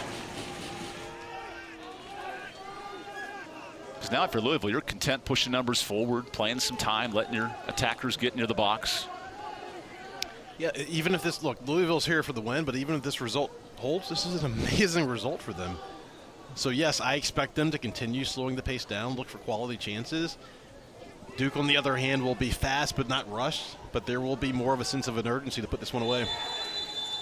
Clock stops here. Our referee trying to keep play moving with Lucas Feathers. Second ball from Lewis. Flicked on. Duke passes that test. And now Duke with open grass. Well played to Kerr. Kerr with the All-American to his left. Kerr lets it rip. And that'll concede a corner. It went out of bounds first, and Bjornsson said, I want to play this live and score it. He was asking for a VAR review. Someone's watched a lot of EPL. There is VAR here, but it's only certain things can be reviewed. I guess when you're the #1 ranked player in the country, you can ask for those things, right? So Duke with its 9th corner of the night. Mounting first half chances and a rare glimpse of a second half opportunity. And what looks like a carnival inside the box. Another stoppage. You know, the county fair begins next week, and that looks like a slobber knocker of people in the middle. Don't go to the fair on Saturdays at noon, right? You got to pick your right spots. Unless you want to sit back and get the greatest people watching you've ever seen. Dangerous corner. Look at that collision. And Duke with some contact, a shove of the goalkeeper. That's a fight for the candied apples in the middle of the fair. I'm more of a deep fried bacon guy, personally. I'm all about the turkey legs. There you go. And again, with the way both of these teams are lined up, I mean, the entire, you've got 20 players basically lined up across the 6. And I love Rakaj in those moments, taking off his mask so he can get a clean header on it. Nothing like taking off the protective gear to protect your nose to head a ball, right? It's been that kind of match. Who can get anything on target?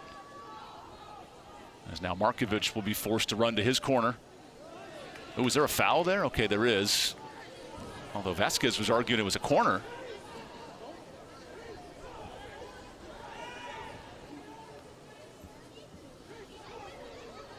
That might be the kind of moment it takes for Louisville to create any bit of opportunities as Markovic slowly gets up.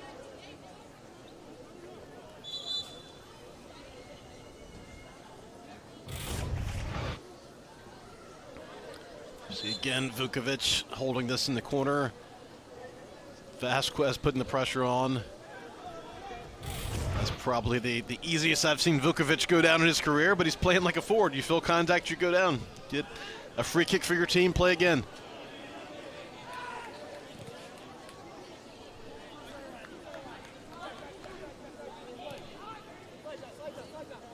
Now at the 19-minute mark, here's a rare turnover. Nicely won by Jack Lewis. And Duke has to be careful. We did see how quickly Louisville can counterattack and create opportunities. Lewis trying for it. Zabinko pokes it free.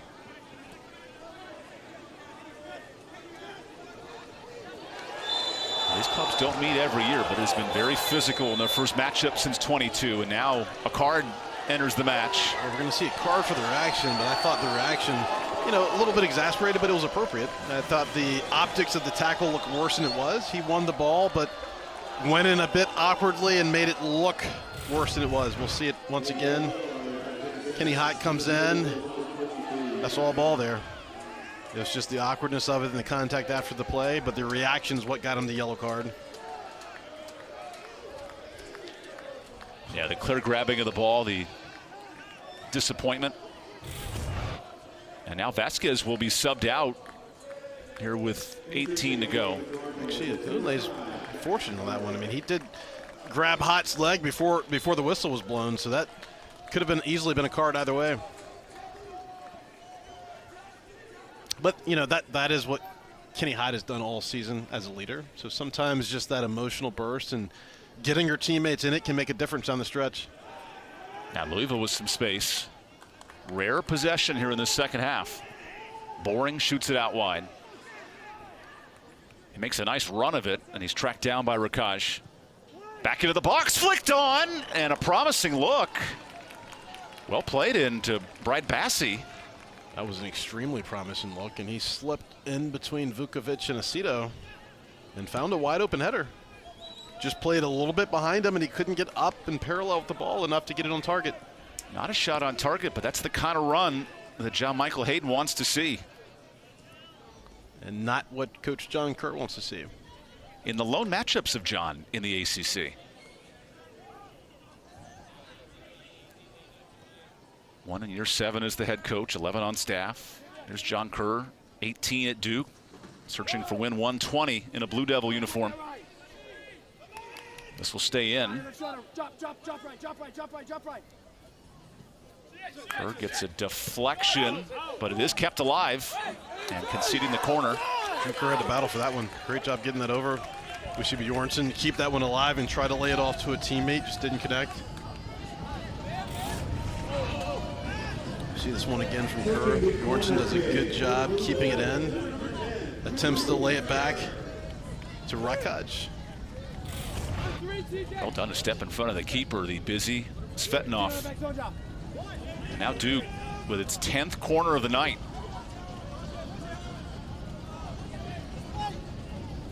Can the Blue Devils muster with 17 to play? Deep back post. Flicked on. And the returning starting keeper missed all last year due to injury. Alex Svetnikoff. So busy back there.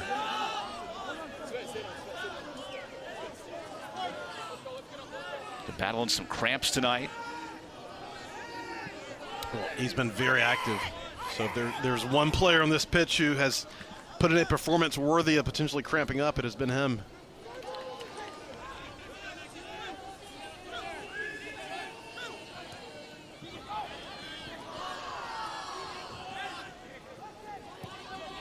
Played into space to Zabinko coming forward. Nice connecting ball. Here's Hot shooting one on. Header is wide. Rakaj in the right place, but unable to put it through. That was an amazing build, one of the most effective builds of the night for the Blue Devils. They've been so effective in runs underneath and the quick layoffs. I believe that was Arlotti once again coming through with that header. We saw him miss one wide in the first half. Kenny Hott with the layoff in here gets the quality cross. And that is Rakaj stepping in front of Arlotti. Just missing wide, and we see him again rip the face mask off immediately. Yeah, you see the communication. I don't think either could tell who was going for it there. Yeah, they've got to communicate better. That's in the box opportunity. You have to execute as a team. So both Louisville and Duke in the last 5 minutes have had clean looks inside the box. And Arlotti was probably in better position for that. We see the over-exuberance of the freshman, but that basic communication let each other know. Another opportunity. Hot works through it. Challenging Blasis.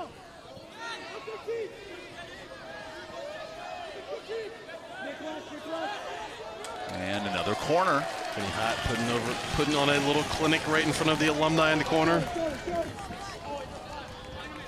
Alumni that are sobering up with this 0-0 score. They need some action here at Alumni Weekend. So here's Duke in the last 5 minutes, mounting opportunities in corners.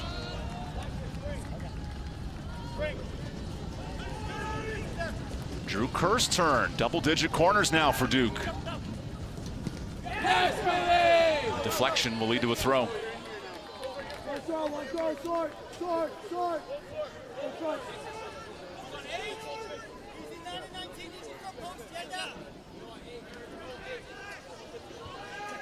Kerr goes short, gets it back. Difficult ball, and a bicycle is almost headed loose. Another shot, Svetnikoff there. Now having to dribble away from traffic. Ogunleya loses it. Oh, helter-skelter late. Here's a ricochet. And everything happening, but no shot on target. We're getting the action we asked for. But Bjornsson, what about this bicycle chance? I mean, the confidence, composure, and skill to get that, and he hit it clean. And honestly, several chances in there. Jack Boring, the man of the hour. Yeah, and Boring got that with his shoulder and kept his hands down, hence no handball call. It's a great reaction in there.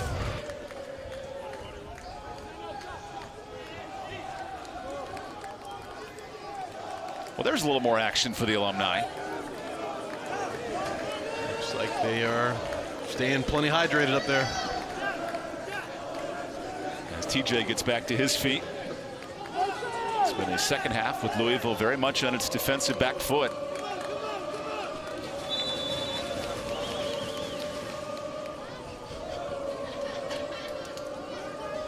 Alex Svetnikoff, sub-1 goals against all year. He's been sharp. But he struggled in these moments, clearances.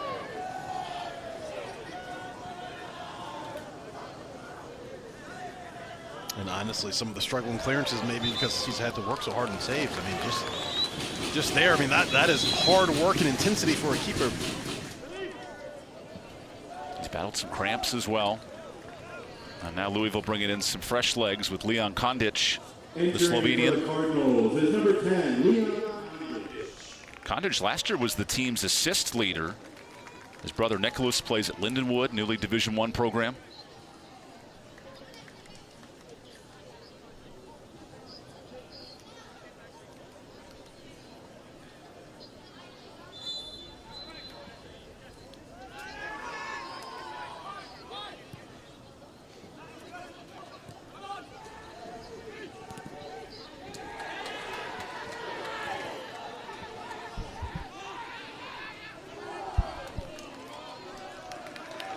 Kondich applying a little bit of pressure, but now Louisville having to retreat. And this match is going to really open up, and I think it'll become pretty frenetic in terms of pace for this last 12 minutes.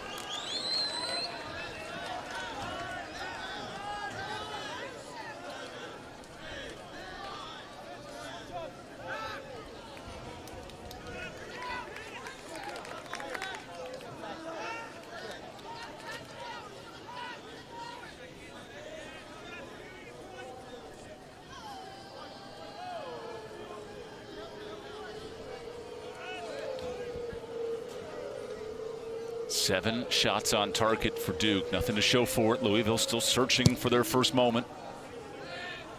Third week of ACC play, and these clubs right in the midst of the top 5 in standings.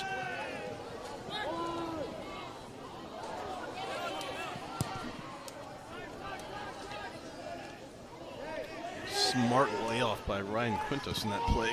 Bjornsson was pressing heavily. Good job keeping composure at this back line.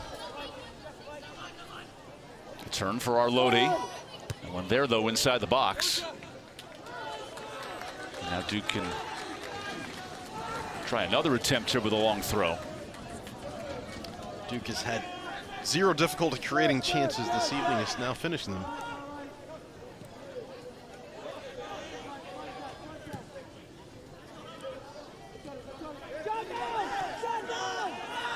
Here's some space. Nice movement. Simpson deflected.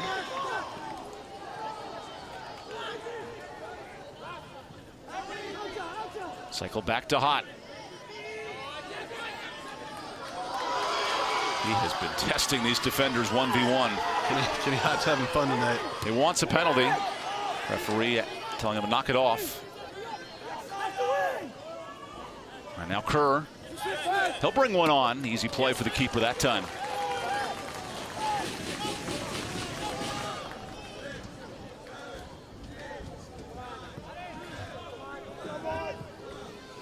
We see the big man between the pipes, definitely taking his time on each restart, going down on every save and taking his time on each clearance. Louisville again content to slow this match down. Here's a moment for Duke. And Svetnov again in the 1v1. A rare counter-attacking moment for the Blue Devils. That was a great recovery from DeBlasis. Arloti had an opportunity and really was in. Blasis does a great job. One, not fouling there, but staying in front of Arloti, and that is a risky tackle there, but very well executed. You're in danger of conceding a penalty in a match where nobody's had clean chances. Well done. But if he doesn't go down there, it's a clean shot on goal. Now we're inside of 10 minutes left. Last scoreless draw, 2010 between these clubs. They don't play every year because of the unbalanced schedule in the ACC. Hurst is possessed. That'll lead to a Louisville throw. Well played by Ogunleya.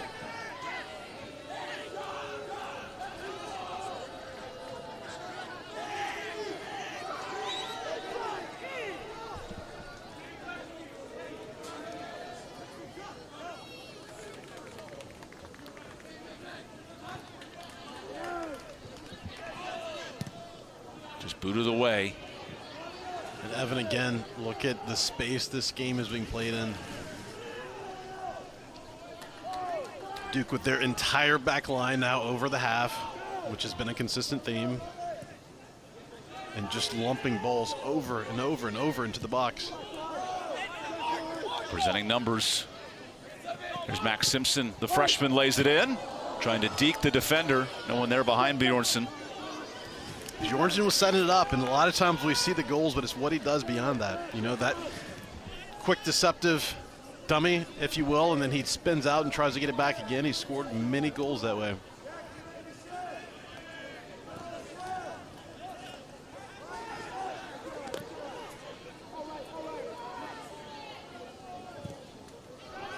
Switching the field for Simpson. Duke winning every second ball right now. Getting continuous offensive opportunities. Simpson lets it rip. And just wide. That was a rip, and he's put a couple away this season.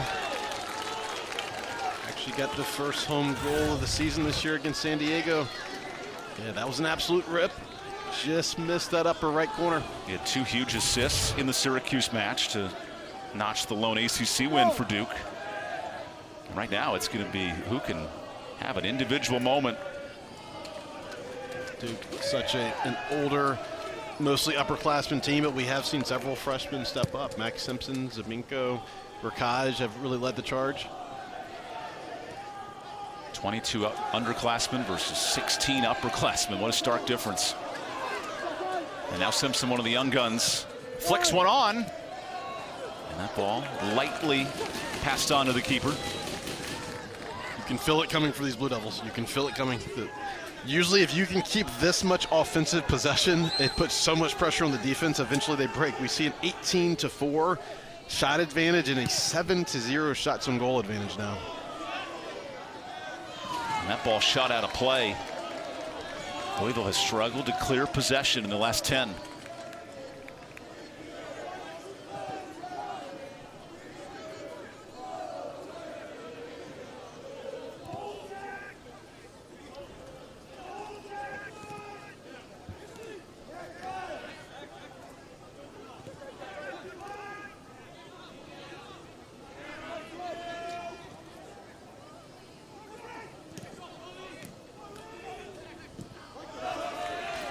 Throw in. All the possession in the world, all the chances. Not a ton on target, but these last 10 minutes have been promising if you're John Kerr. And Louisville is content to just pack it in. They're completely and absolutely packing it in on defense, trying to hold out for the tie at this point.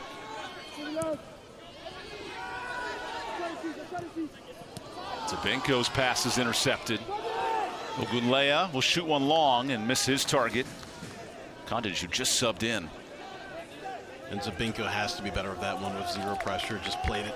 Just kind of a lazy ball. Just have to be a little smarter and entrance there. And again, no pressure. If it isn't on, work it back around, but you must keep possession.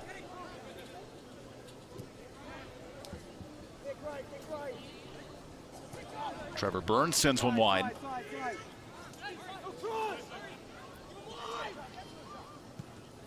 Double team. Nothing on that ball, but Duke wins it right back. Burns quickly whips one out to Simpson. Max has a deflection. Oh, and a contact. Play continues. Simpson keeps it in. Header wide. A low bouncer. And everyone on that Duke side thought that Arloti was tripped up in the box, and here's a VAR review. This will be interesting. Arloti does a good job racing to this. I don't think there's going to be enough contact there, but wise decision at this point in the game. Give it a shot. And it comes down to the decision here of Lucas Feathers.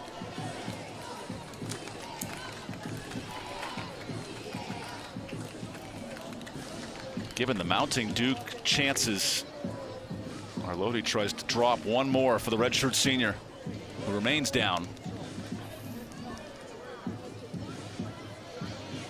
It's a veteran move. Make the ref think about it. At the optics or realness of contact, I mean, it's close enough. Yeah, it's actually a little closer than I thought. Remember, call on the field is no foul. And to award a PK, this would be very tricky. These are the exact angles our referees are looking at. That is a great job by Arloti racing across to put himself in position, and that is actually closer than I thought. Watching it real time.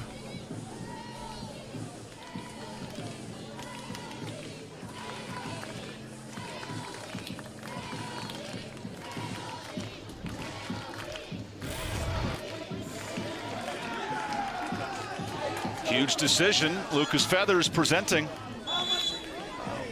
And Duke is awarded the penalty.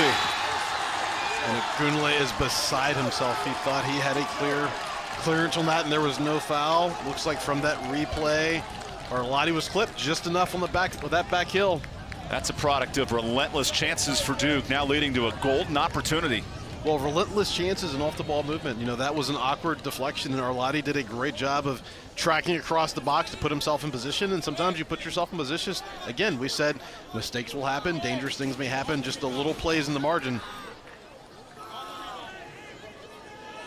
And what an opportunity both for Arlotti, fresh off the 2-goal effort Tuesday, and Svetnov, who's been excellent all year.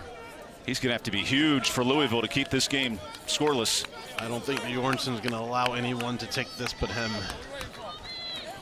Excellent point. He grabbed that ball pretty quickly, and actually we see Trevor Burns walking up. Okay, it's Burns' turn.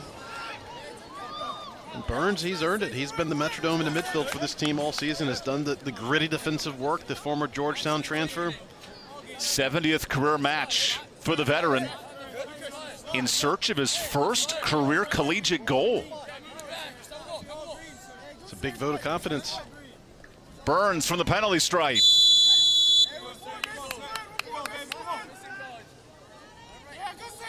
Burns puts one home. What a moment for Trevor Burns. The potential game-winning goal right in front of the alumni. 85 minutes of feisty play, and Burns gets his first career goal at the perfect time. And I'll tell you what, I don't know whose choice that was. Trevor Burns obviously wanted to take that, but Goodham Bjornsson for giving him a chance, Gordon or Lottie for giving him a chance. Reward the guy who's done the work for you. Let him get some shine. Let's take one more look at it. Burns confidently with head down, strikes it actually right down the middle. Sometimes players can get in their own heads trying to pick a corner and trying to get too fancy. Just a bit of a throwback. Penalty kick, head down, pick your spot, scored a goal. And the party is on in the pavilion, but still 5 minutes to go.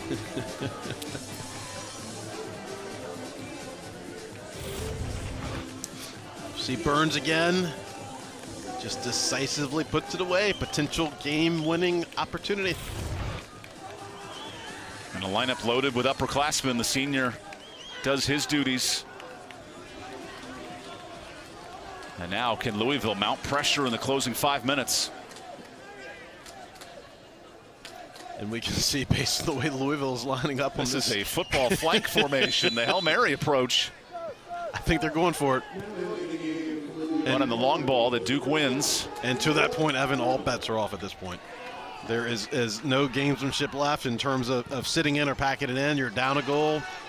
This will open up significantly. I wouldn't be surprised to see another goal for either team in the next 4 minutes. Here's a loose ball. Arlotti wins it. He earned the penalty and will earn a card here.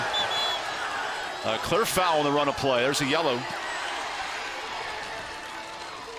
It's amazing what momentum does. We see this crowd, not only just the alumni, but the entire crowd has gotten back in this match with that goal.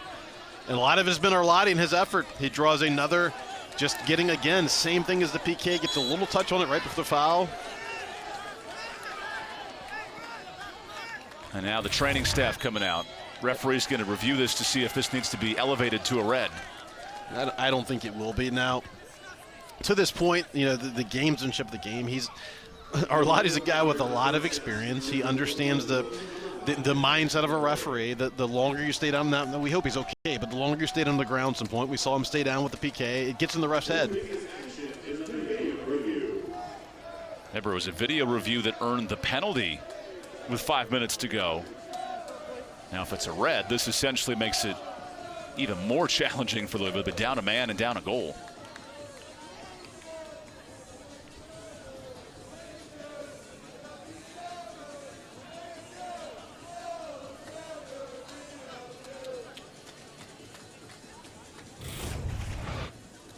See once again Arlotti just getting a touch. Definitely a foul there, justified yellow.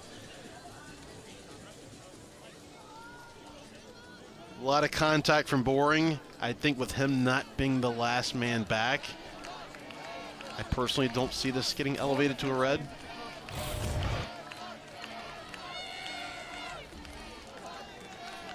A decision here from Lucas Feathers, calling the field a yellow card, checking to see if this will get elevated to a red. I don't think so, based on Coach Brady's reaction. Coach Kerr walks up and both of their jaws are on the floor.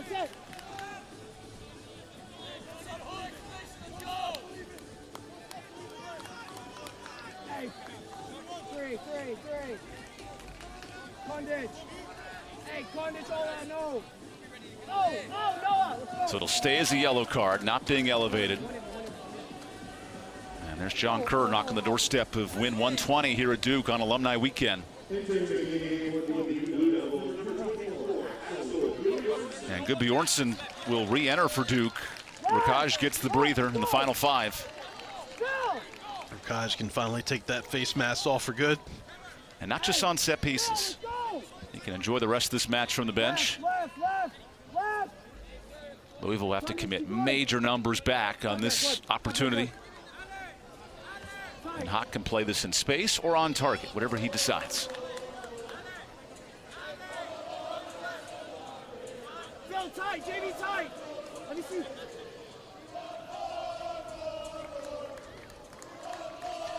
Jack wide. What a moment for these Blue Devils to be able to attack this side with the alumni behind them. You've seen that it raised the energy. Everything is contagious in this game.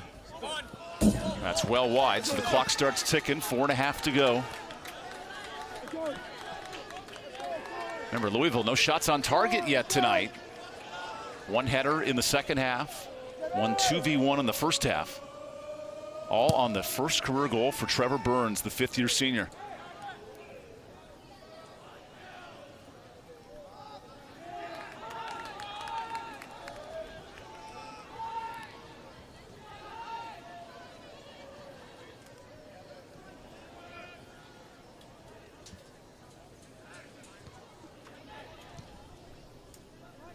That gets launched into the Stars.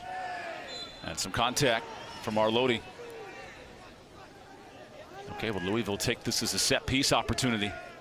Duke will wisely commit to 11 behind the ball. We see Bjornsson tracking back. He'll pick up one of these big guys to prevent a potential header.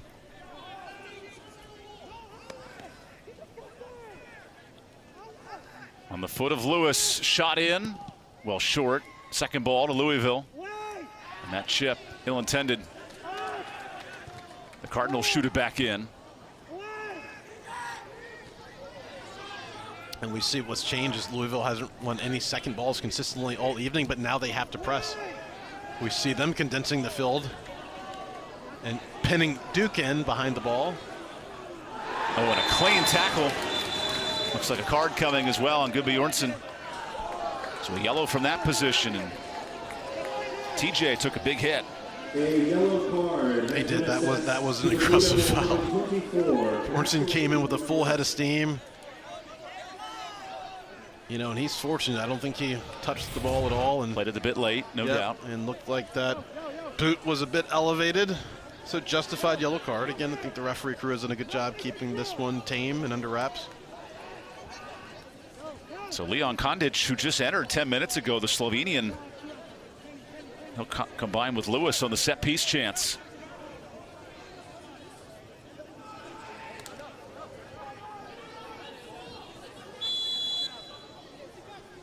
Kondic bends one short, bouncing ball. Not much there. Plays it back to Lewis. Louisville scored a goal in the final 2 minutes to earn a draw against Kentucky. Here's one there. Promising chance. And the first effort for Demora. And we've seen two promising chances, both on open headers in the box in the second half.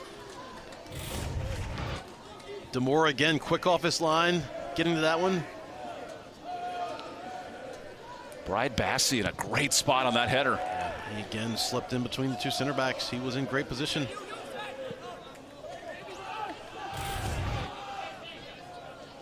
And now time's ticking, 2 to go. Demora has not been asked to do much tonight, but when he's been called into action, he has answered the call. In line for his 23rd career clean sheet. But he earns his punctuation mark right there.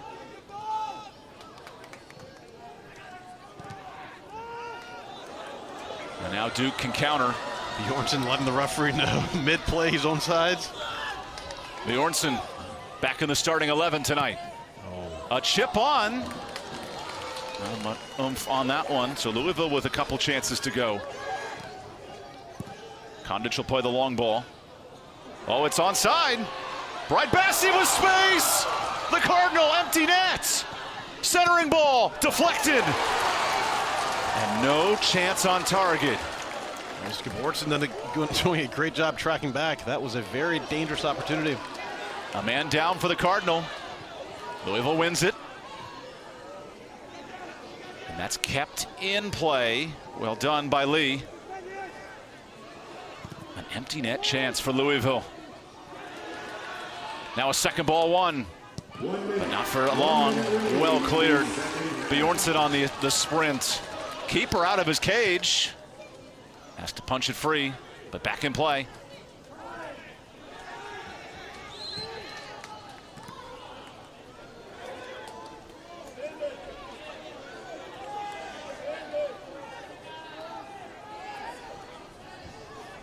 Bjornsson was offside, so the ball will just settle in. I think Bjornsson just a little tired from that run. Couldn't quite get back to stay on sides. Final 20 seconds. Duke in search of back-to-back home wins in the conference. Back to Lewis. Oh, here's a mounting chance. DeBlasis bends one wide. Not much there. 10 seconds. Can Boring bring life to the match?